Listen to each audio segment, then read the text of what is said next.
Un moment va venir où la saine doctrine sera foulée sous les pieds, couverte d'une boue affreuse. Ils ont déjà tout préparé.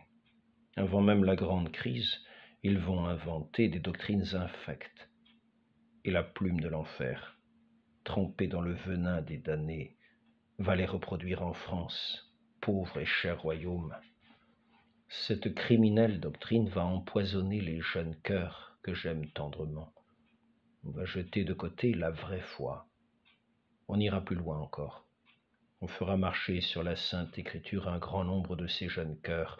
On leur fera renier la vraie foi et adopter cette malheureuse doctrine qui attirera l'inévitable colère de mon divin Fils.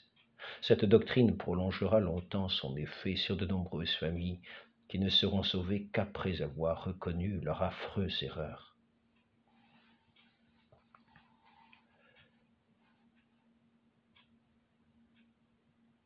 La manière infâme à laquelle l'enfer veut soumettre la célébration du saint sacrifice.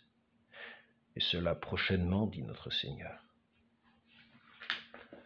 Nous te permettrons encore cette chose, mais hors de la manière, hors de la maison où tes folies ont habitué les dévots à se rendre. Nous te permettrons de la dire dans toutes les maisons et même sous le firmament.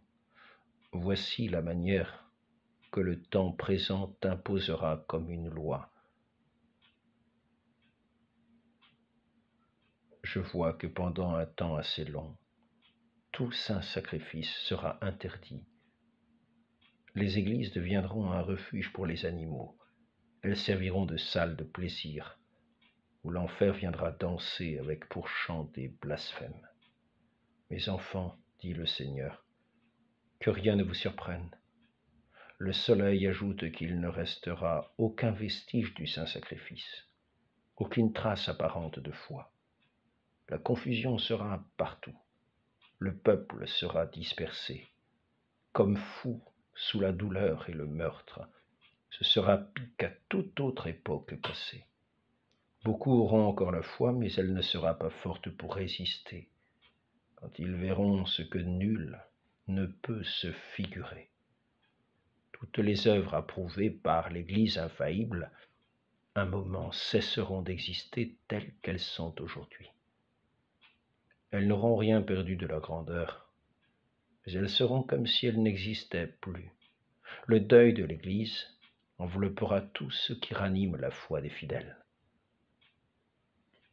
Message du 1er juin 1880 à Marie-Julie Janis.